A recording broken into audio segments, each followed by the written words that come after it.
Hey, welcome back, guys. Mike here down at Leafs Fan Forum podcast. Thanks for tuning in. It's November 23rd today, 2018, and the Toronto Maple Leafs are visiting Columbus Blue Jackets tonight. Earlier this week on Monday, they defeated the Blue Jackets 4-2, and Hyman got a couple late goals, an empty netter, and the game winner off a tip in front. That was a great win. The Leafs didn't play greatest game as they have been recently, and I think that was a good gritty win. They came from behind. That was a 2-0 deficit, and they blew right on by.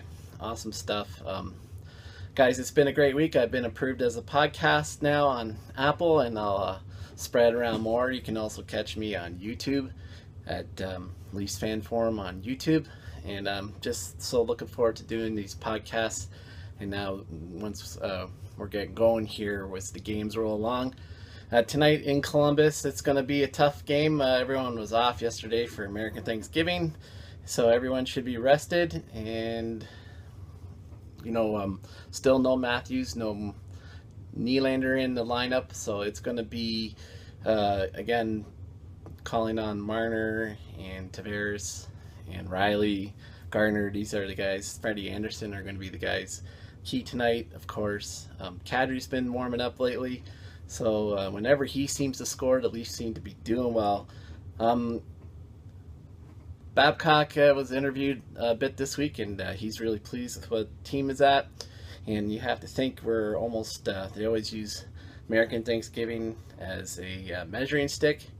And you have to think, they're near the top of the league. They're battling with Tampa at the top of the division. It's a real good position to be in, minus a lot of offense that's out of the lineup in Matthews and Nylander. And I've had some discussion with fellow fans, and this is what this podcast is all about. And we've been talking about Nylander and why hasn't he been signed yet or traded. And I think this is my take on it, and it's based on some opinions I've heard and my own. But I think that the reason why Nylander's still not signed is because he wants to make X amount of dollars over.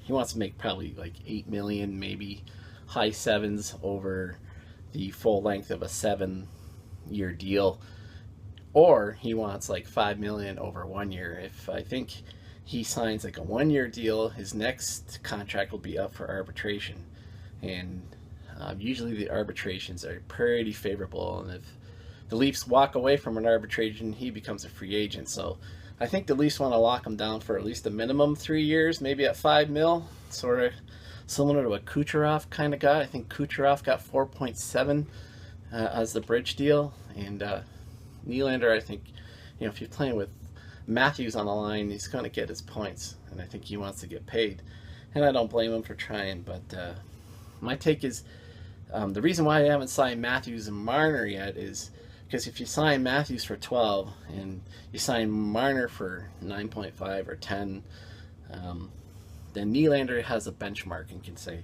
hey man, then I'm worth that 8. And I think that's the reason why those 3 guys haven't been signed yet. They're going to do Nylander first, then move to Matthews and Marner. The catch is here, especially for Marner this year, is that he's rolling right along. He's with Tavares. They're just, seems like they're dangerous every time they touch the ice. It's awesome to watch. As Don Cherry would say, he's got magic hands. It's very rare, they say, to see a winger driving the offense. Patrick Kane comes to mind, but usually it comes from the center iceman. But Marner, he's just been fantastic. He's, it's like he's a superstar. If not already, he's a budding superstar and definitely will be an all-star this year for sure. So thank goodness I think that we got Tavares. This just giving us the depth down the center. Tonight, we've been road warriors. We had a bit of a stinker in Carolina the other night. I think we're 9-2 on the road, and offense doesn't seem to be much of a problem.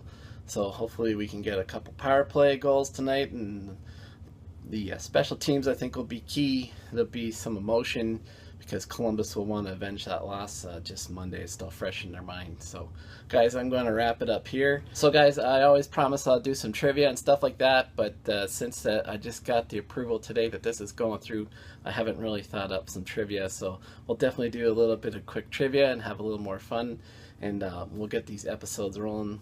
And you'll probably hear from me after every game on the next day or something like that. We'll give a little analysis. We'll look forward to the other and talk about grades of the game and stuff like that. Guys, thanks for tuning in to this episode of Leafs Fan Forum.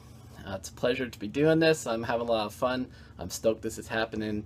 I hope to catch you on the next one soon. All right, take care. Peace out.